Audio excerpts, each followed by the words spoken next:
Hello everyone, SiegeLink here, back with the next game of All in the Nydus, ValidG versus FxB. I missed a few games, so they didn't invite me to the third, so I decided that I'd basically come back and record once it hits match point. Currently 3-1 in the favor of ValidG. Kevin, for the past two games, I don't know what happened, but he was playing very sloppy. I feel like he was just way too overconfident, especially because he knew he was up against Rax and then didn't play like that at all. Like, he was playing like super casual. Like, didn't cancel the Nexus, didn't build a shield battery, didn't do anything. He acted as if there was no proxy. And then the proxy came and he just died. And keep in mind, he lost. He was a master player who lost to a diamond. Now, to be fair, it is WarHawk, probably one of the best diamonds in like all of CTL. But still, that was a game that easily could have gone in his favor. Now, Trumpet, I'm gonna facepalm so hard if two master players die to a diamond when they proxy racks. Because here's the thing, in my opinion, when you're down, some people look at things just from an MMR perspective, and they'll be like, well, might as well proxy because if they don't see it coming, I get an easy win, like Kevin did. So if anything, if I'm in this situation, I'm gonna scout. I build a pylon. I'll build a pylon and then instantly scout across the map instantly. Because in my opinion, I would say that it's about 70% chance that the opponent's gonna proxy you when they're down a full rank when it's diamond versus master. And if there's a 70 to 80% chance to proxy, then why the heck are you not scouting? Or are you scouting so late? And thankfully, Trumpet scouted at a right time. Pylon down, gateway down, instantly scouts. And now he knows that WarHawk's doing the same thing again.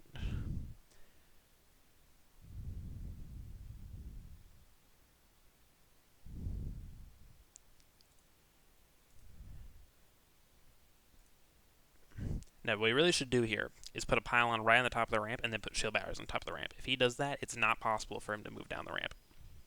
Either that or put another gateway down. So far, he's being stupid and doing neither. He's creating a wall off when he knows it's not Reapers. This wall off is not helping in the slightest. What would help is if you put a pylon here, shield battery here. So then you just put like a stalker or two here. The Marines move up the ramp, and then they get shot at before they even get up the ramp. One will likely die, and on top of that, even if you've got like 8 Marines against like a stalker, you don't even have to move your stalkers back. They're just getting healed indefinitely. The Marines can't out DPS a shield battery in the slightest. And now scouting for the proxy right now is also a very poor idea. Yeah, you can see he went a little further down. He's like, yeah, I really shouldn't go there. I mean, there's no need to really scout for the proxy. I mean, no matter, yeah. See, this is what I mean. And also he's making too many zealots. He really needs. He didn't need in a second zealot. He needed more gateways. Okay, at least he's getting a shield battery, but it's very late. Just stay on the top of the ramp. He can't move on top of the ramp. He just can't. Like, look at this positioning on this pylon. If this pylon was here and this shield battery was here, you just park units right here, and there's absolutely nothing he can do. Nothing whatsoever. And now he's pulling workers. This, thankfully, we needed this. This was a huge misplay from WarHawk. Basically, he's in a situation where he's like, okay, well, everything's the best on the other side. Might as well just go fully aggressive. If you're gonna do like, this is kind of like a really risky play. Now, did he see the shield battery? That's the big question. He didn't see the shield battery. Okay, this is a ballsy play, and yeah, it's not gonna work because he has probes of his own. Because all this does is make it equal with the probes. So it's just 2 stalkers and 2 zealots versus all these Marines. With the shield battery, he wins this. Without shield batteries, then this would be close. But with shield batteries, he wins this. However, the probes are actually body blocking the zealots, and pulling the probes back is not what you want to do here. You can clearly see he pulled his workers, so why not pull your workers? Oh my gosh, that was. Am I really seeing this right now? Oh my god. Okay, first of all, why did you build a Stargate on the other side of the map and 2 gateways on your side of the map? Trumpet, bro, you're a master player, and you're making this build is like something out of Silver League. First, you invest into 2 zealots with 1 gateway, and then, oh my god, I'm cringing so hard right now.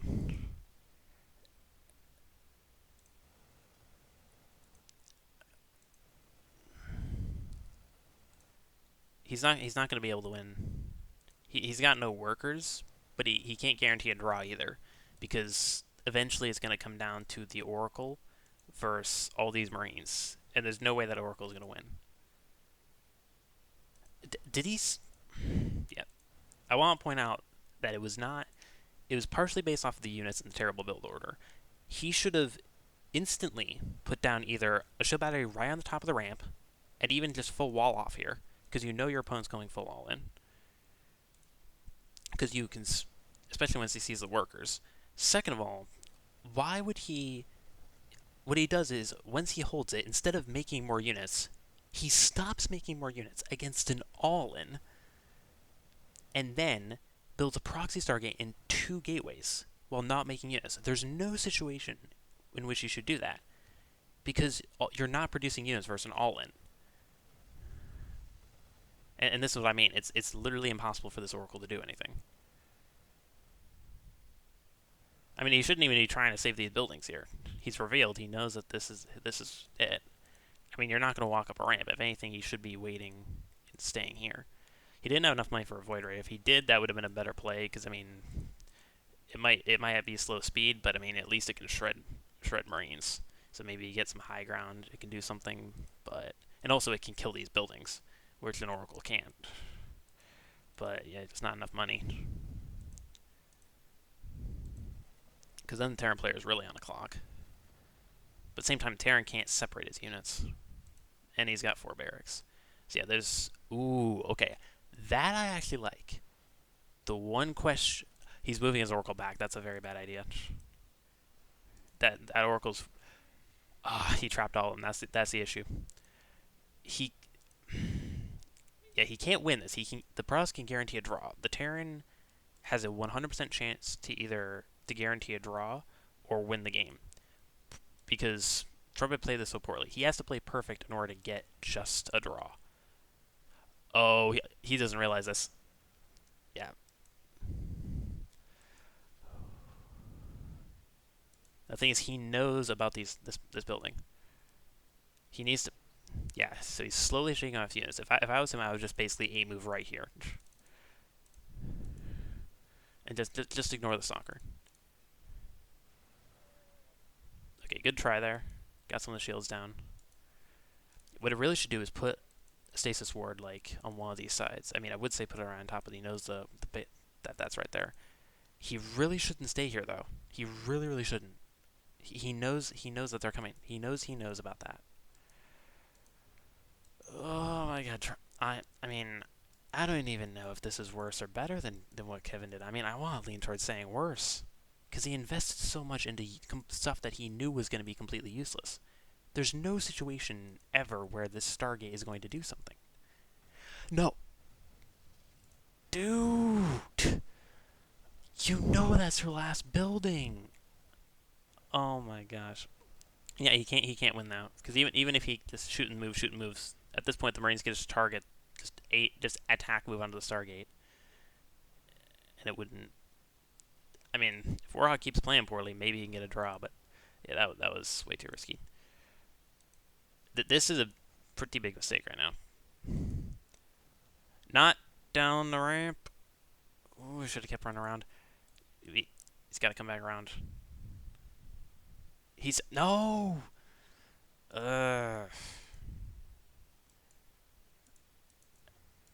He's gonna get some good damage on it. Is that full shield, so he can get there just in time. But I mean, at this point, they should be able to just fully target it. He shouldn't be walking down the ramp. He should be moving this way. That's his issue right now. Okay, thankfully he's smart and realizes this. Yeah, see, this is what I mean. Why? There's no reason why he moved down that way instead of this way. He's just making it. He's just giving himself a disadvantage. He could have actually gotten it. Amazingly, he could have gotten a draw here if he actually moved that way. Yeah, and now he's gonna go this way. Smart. Okay, he sees it. If he somehow gets a draw after how terribly he's playing this, this is master as well. Keep in mind, a master going up against a diamond, no less. Two masters that have defended this ridiculously poorly. Like my Protoss would be better at defending this, and I'm plat bear. I shouldn't even be plat 1. Yeah, he's dead. He can just target it now.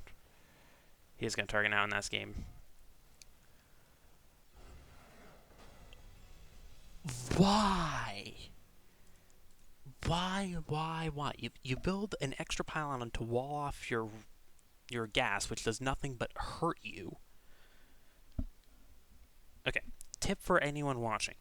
Build a pylon, the second you see you're facing a proxy, build a pylon on top of your ramp, and build a shield battery on top of your ramp. It doesn't matter how many units you have. One stalker can hold back 8 and Marines at that point. Because it's just not possible for Marines to out DPS a shield battery. You just can't. You can have a fourth of the army supply, and they won't do anything. What he did there was he let his units come up the ramp.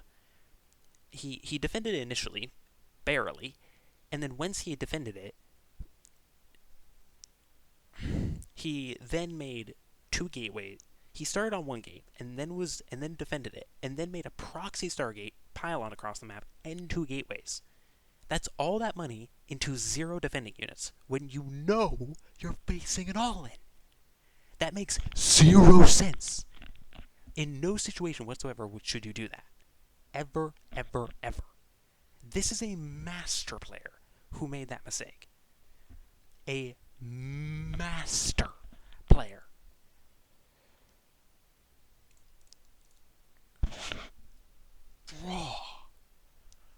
Bruh.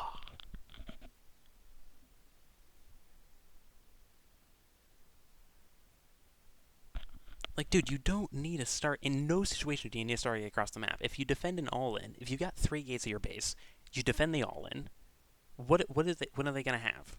You can just make like 10 stalkers at that point and a move across the map and easily win. They've got nothing. There's no way. Even if he made 2 racks, he still wouldn't have had anything. He still wouldn't have had anything across the map. I mean, even if he has like one, like say in a hypothetical world, he has 1 siege tank and then he moves the Marines back. He's got like 8 Marines and 1 siege tank, 1 sentry with Guardian Shield, 8 stalkers, a move, walk away from the computer, win the game. I've done that game after game after game as my Protoss. Like, it's easy. Why? You should have built gateways. You should have built an extra gateway instantly. And then once he defends it, he builds extra. He spends all of his money on just production, as if his opponent's playing completely greedy and is macroing like crazy. Like, he literally couldn't have reacted worse there. He couldn't have reacted worse there. First, he puts himself behind, and then solid micro on his part, and also some slightly poor micro on WarHawk's side, managed to keep him in there. And then he just... I don't know what it was, but I don't get, after how badly I failed that first game, that I made the closest game. Like, the one game that we won was from Kevin when he threw away so many units for nothing. Oh my god, this is just so cringy watching this. It really is. Oh my god. How do you like, seriously? You could put a gold player in that position, and they would not lose that game. That was so poorly played from master players. Oh my god.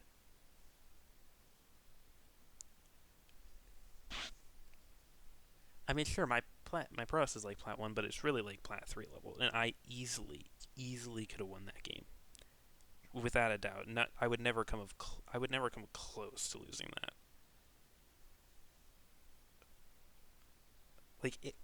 It takes talent. You would you purposely trying to lose that game, and it really did look like it. Because when he attacked up the ramp, he what he should have done was stay at the top of the ramp, and then he shoots, and then if they walk up the ramp, you back up, and then pull your workers. He didn't do that. And then he pulled the probes, then pulled them back, and then pulled them again. So all that did was basically give all of his units free shots on your probes. He's basically sacrificing all of his probes and not doing any damage with them. If those probes were permanently attacking, he kills a good chunk of those he kills a good chunk of those Marines. On top of that, he made a sentry and didn't do anything with it. Like, that sentry was super late. Imagine if he had that sentry instead of that second stalker. He force fields top of the ramp, cuts some units off, shaves off 3 Marines, and he has pylon on top of the ramp with a shield battery on top of the ramp. The 10 Marines come up against 2 zealots, 2 stalkers, don't kill a single one of them because the shield battery just heals all of them. If you build a shield battery, Terran simply can't win with proxy.